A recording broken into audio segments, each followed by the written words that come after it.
Ok, salut à tous, bienvenue sur Edigio Comptabilité officielle. Aujourd'hui, nous allons vous présenter une nouvelle vidéo qui va porter sur la comptabilité générale ou la comptabilité financière, et plus précisément sur les travaux d'inventaire.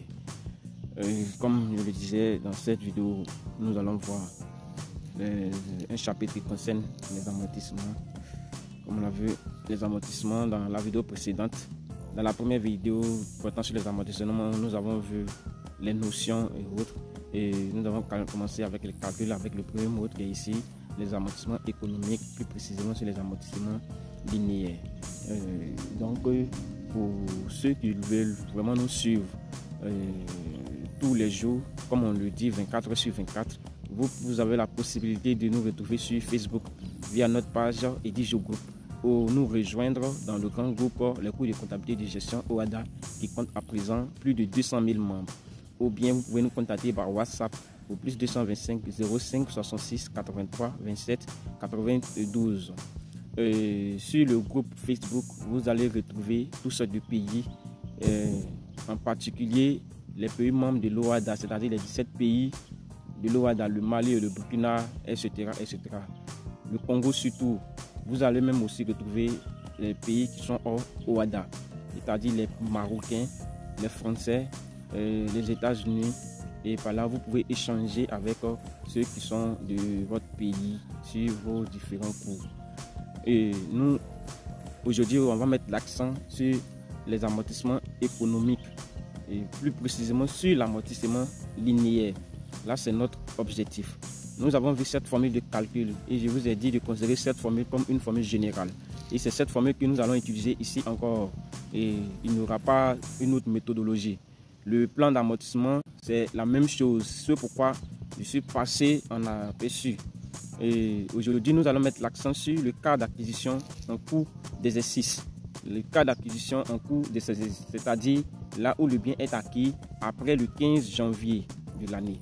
Ici, notre exercice, c'est l'exercice que je vous ai donné la dernière fois, là où j'ai demandé à chacun d'essayer et aujourd'hui, nous allons nous retrouver pour poser une correction. Et vous voyez à l'écran, l'exercice est là, et seulement que nous allons retenir certains éléments tels que la date de mise en service, la valeur d'origine et la durée. Ce sont ces trois éléments qui sont très importants ici pour nous. Pour l'exercice, nous avons déjà lu l'exercice et chacun a déjà réfléchi.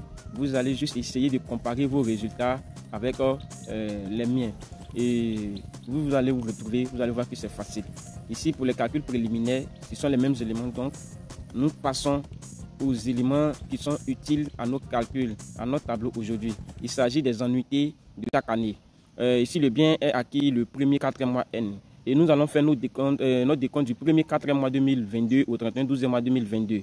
Et là, on a de avril jusqu'à décembre, nous avons 9 mois. Donc, pour la première annuité, on va faire 40 millions qui est la valeur d'origine. On multiplie par le taux, multiplié par 9 sur 1200. Et là, ça nous fait 6 millions. Et pour les autres annuités, c'est-à-dire de N plus 1 à N plus 4, ici, le décompte part du 1er janvier de chaque année au 31 décembre de chaque année. Et nous avons 12 mois par année. Et ça veut dire que les annuités seront identiques, vu que nous avons le même taux, la même valeur d'origine et la même période. Donc ici, quand nous calculons, nous avons 8 millions. Maintenant, il y a ce qu'on va appeler l'annuité de rattrapage, c'est-à-dire quoi? Pour la première année, en année N, nous avons eu 9 mois. Donc il nous manque 3 mois pour atteindre les 12 mois de l'année. Et ces 3 mois, nous allons venir rattraper pour une année après les 5 ans.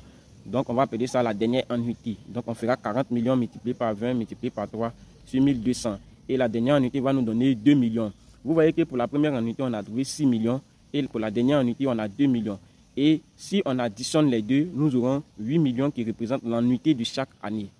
Donc c'est ce que je voulais vous faire comprendre. Et après ces calculs, nous passons à notre tableau, disons à notre plan d'amortissement selon l'exercice. Et vous allez voir, le plan d'amortissement, il est facile, il est compréhensif. Voici le plan qui est juste à l'écran. Dans la première colonne, on a exercice, ce sont les mêmes techniques, rien ne change ici selon les calculs. On a période qui représente les années. Ici, les années partent de N à N plus 5. Donc, on a N, N plus 1, N plus 2, N plus 3, N plus 4 et N plus 5. Mais nous allons mettre l'accent sur les trois premières lignes de calcul. Prenons la ligne N. La ligne N, on a période qui est 9 mois, comme on a déjà vu les décomptes. Ici, c'est juste du copier-coller, c'est-à-dire les calculs qu'on a effectués, on vient juste coller ici. Donc, période, valeur d'origine, c'est 40 millions par année. Annuité, pour la première année, on a trouvé 6 millions. Pour le cumul, on recopie simplement l'annuité de la première année. Maintenant, la VCN, on fait 40 millions moins 6 millions, c'est-à-dire valeur d'origine moins cumul. Pour la deuxième année, N plus 1, on a 12 mois. On a 40 millions également comme valeur d'origine. Et l'annuité, on a trouvé 8 millions. Pour le cumul, on fait l'annuité, on fait le cumul de N plus l'annuité de N plus 1. Et ça nous donne 14 millions. Pour la VCN, nous allons faire 40 millions moins 14 millions. Donc, ça veut dire que pour trouver le cumul, on fait le cumul de l'année précédente plus l'annuité de l'année même. Par exemple, nous voulons trouver le cumul de l'année N plus 2. Donc, on va faire le cumul de l'année N plus 1 plus l'annuité de l'année N plus 2. C'est-à-dire 14 millions plus 8 millions, on aura 22 millions. Et là, quand on va faire 40 millions moins 22 millions, nous aurons 18 millions. Et à la dernière ligne, c'est-à-dire en N plus 5, nous remarquons qu'on a la valeur d'origine comme cumul. Du coup, on peut tirer notre conclusion pour dire que le bien est amorti, est totalement amorti. Parce que vous vérifiez aussi avec la VCN, nous avons 0 pour la dernière année.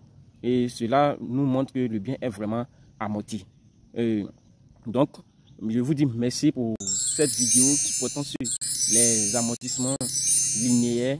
Et pour la prochaine vidéo, nous allons passer avec les amortissements dégressifs à taux décroissant.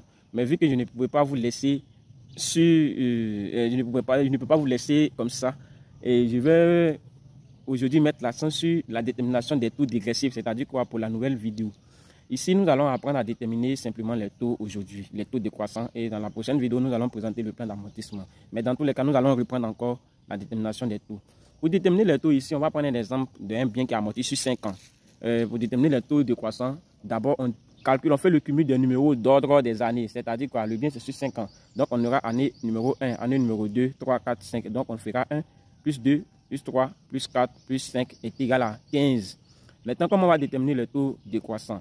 Pour la première année, taux décroissant 1, on va prendre la durée totale du bien sur le cumul des numéros d'ordre, c'est-à-dire 5 sur 15. Pour la deuxième année, c'est-à-dire pour chaque année, pour les autres années, on va prendre la durée moins 1 an au fur et à mesure. Donc, on aura taux dégressif 2, 4 sur 15, taux dégressif 3, 3 sur 15, taux dégressif 4, 2 sur 15 et taux dégressif 5, 1 sur 15. Voilà comment on va déterminer les taux décroissants pour le nouveau mode qui est l'amortissement dégressif à taux décroissant.